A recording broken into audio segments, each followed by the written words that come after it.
Morning class. आज का जो टॉपिक है वो है बल आघूर्ण। पिछली क्लास में हमने पढ़ा था बल युग्म का आघूर्ण। बल युग्म मतलब कि युग्म मतलब दो बलों का क्या होता है, जोड़ा। एक बल आगे चलता है तो दूसरा बल कहाँ चलता है, पीछे। जैसे साइकिल का हैंडल मोड़ते समय साइकिल के ऊपर हम क्या लगाते हैं, एक हाथ आगे जाता है तो दूसरा पीछे। मतलब दो समान परिमाण के बल विपरीत दिशा में लगते हैं। अब केवल क्या है, बल आघूर्ण। बल युग्म शब्द इसमें से हट गया। युग्म शब्द हटा मतलब क्या है, बल आघूर्ण मतलब एक ही बल है जिसके प्रभाव में कोई वस्तु क्या हो रही है, घूम रही है। ठीक है, जैसे एक पंखा होता है, इसके एक सिरे की जो ब्लेड होती है उस पे जब हम एक साइड बल लगाते हैं तो वो क्या होता है, उसके इसमें से जाने वाले अक्ष के परितः क्या होता है, घूर्णन करता है।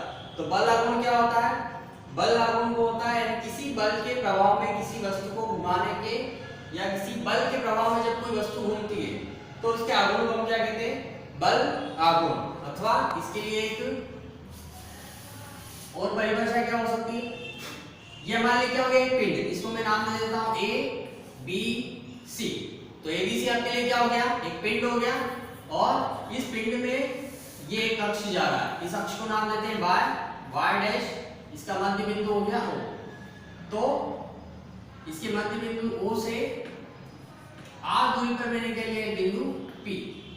ठीक है, जिस पर पी पी डैश दिशा में क्या कर रहे हैं, बल प्रयोग कर रहे हैं। ठीक है, ये आपका एबीसी क्या हुआ, पिंड हो गया। वाई वाई डैश क्या हुआ, एक इसमें से जाने वाला अक्ष। अब बिंदु पी से पी डैश डायरेक्शन में हम क्या करते हैं, इसको ऐसे बल लगाते हैं तो ये ऐसे ऐसे करके क्या होता है, इसमें से जाने वाले अक्ष वाई वाई डैश के परितः क्या करता है, घूर्णन गति करने लगता है। ठीक है, तो किसी पिंड का जो बल आघूर्ण होता है वो बल आघूर्ण उस बल और क्रिया रेखा के बीच की लंबवत दूरी, अक्ष से क्रिया रेखा के बीच की लंबवत दूरी। तो देखो ये जो क्रिया रेखा ये है हमारी, ठीक है, और इस क्रिया रेखा और ये क्या है, अक्ष, इन दोनों के बीच में ये लंबवत दूरी नहीं है क्योंकि दोनों के बीच में क्या नहीं बन रहा है, 90 का कोण नहीं बन रहा है, तो लंबवत दूरी नहीं बोलेंगे। इसलिए क्या करते हैं, ये जो रेखा है इसको पीछे की ओर बढ़ाते हैं और यहाँ से इस लाइन को नीचे की ओर मिलाते हैं। ठीक है, जो दोनों वहां पे मिलती है बिंदु Q पे। तो ये आपकी क्रिया रेखा हो गई और ये अक्ष से क्या हो गई, लंबवत दूरी। अब दोनों के बीच में कितने का एंगल बन रहा है, 90 का। इसलिए इस लाइन को क्या करते हैं, पीछे की ओर बढ़ाते हैं। तो बिंदु O से Q के बीच की दूरी क्या मिली हमको, क्या मान लेते हैं, d। ठीक है, अब इसकी परिभाषा सुन लो। किसी बाह्य बल द्वारा किसी, या आपके लिए बाह्य बल हो गया, बाहर से बल लगा रहे हैं, किसी बाह्य बल द्वारा किसी अक्ष के परितः किसी पिंड को घुमाने के प्रभाव को बल आघूर्ण कहते हैं। ठीक है, गणितीय रूप में इसकी परिभाषा होती है किसी अक्ष, किसी बिंदु या किसी अक्ष के परितः लगने वाला बल और उस अक्ष और क्रिया रेखा के बीच की लंबवत दूरी के गुणनफल को बल आघूर्ण कहते हैं। ठीक है, तो मान लिया हमने क्या, एक पिंड हो गया हमारा ABC जिसमें बिंदु P P डैश डायरेक्शन में एक बल क्या लगता है, F लगता है। बिंदु P और O के बीच की दूरी क्या होगी, R वेक्टर, और क्रिया रेखा के बीच की लंबवत दूरी क्या होगी, O से Q बराबर D। ये क्रिया रेखा के बीच की क्या होगी दूरी, y y डैश क्या है, एक अक्ष है। तो बाय फार्मूला क्या हो जाएगा हमारा, बल आघूर्ण बराबर, बल आघूर्ण बराबर क्या हो गया आपका, बाह्य बल इनटू क्रिया रेखा की लंबवत, क्रिया रेखा की लंबवत दूरी। तो क्या एक बल आघूर्ण टाउ, बाह्य बल हो गया F, क्रिया रेखा के बीच की लंबवत दूरी, ये लंबवत दूरी क्या निकली आपकी, d निकली। ठीक है, तो ये फॉर्मूला आपका क्या आया, अदिश गुणनफल, मतलब इसके ऊपर वेक्टर नहीं है। तो अदिश रूप में क्या है, ये बल आघूर्ण का सूत्र है। यदि हम वेक्टर रूप में इसको निकालना चाहें तो देखो O से P की वैल्यू हमारे पास क्या है, R वेक्टर होती है। तो यहाँ पे त्रिभुज बन रहा है, त्रिभुज OPQ। क्या लेंगे, त्रिभुज OPQ में, त्रिभुज OPQ में यहाँ पे हमको क्या निकल रहा है, एंगल थीटा, मतलब क्या है, 90 डिग्री। ठीक है, तो यहाँ क्या निकालेंगे, sin theta. sin theta equal to क्या होता है, लंब बटे कर्ण। ये लंब है हमारा, तो लंब क्या हो गया OQ, और कर्ण में क्या हो गया हमारा, ये रहा OP। ठीक है, sin theta equal to OQ की वैल्यू D और OP की R। तो D इक्वल टू क्या मिला हमको, cross multiply R sin theta ठीक है। अब ये डी की वैल्यू हम कहां पे पुट कर देंगे, यहां पे समीकरण नंबर 1 में। तो टाउ इक्वल टू एफ क्या हो जाएगा, r sin थीटा। कल भी पढ़ा था बल युग्म के आगुण में एंगल हटता है तो क्या निकलता है, वेक्टर लग जाता है। ठीक है, तीनों पे क्या आ जाएगा, वेक्टर। एंगल हटाएंगे तो क्या होगा, tau equal to F vector, tau vector, F vector, R vector. Tau बल क्या है हमारा, सदिश राशि, तो बल आगुण भी क्या होता है, सदिश राशि। यानी जिस दिशा में बल लगाते हैं वस्तु उस दिशा में क्या होती है, घूमती है। तो बल की दिशा में क्या होती है, वस्तु के घूर्णन की दिशा होती है।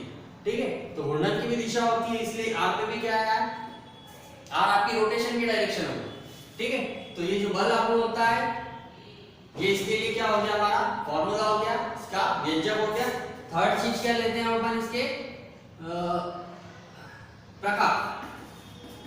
ठीक है, तो बल आघूर्ण के प्रकार, बल आघूर्ण भी जैसे बल युग्म का आघूर्ण दो टाइप का था, ये भी कितने टाइप का है, दो टाइप का, यानी कि धनात्मक और ऋणात्मक होता है।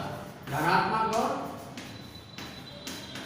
ऋणात्मक बल आघूर्ण। धनात्मक कब होगा, जब ये कौन सी दिशा में घूमेगा, घड़ी की विपरीत दिशा में, यानी एंटी क्लॉकवाइज या वामावर्त दिशा बोलेंगे।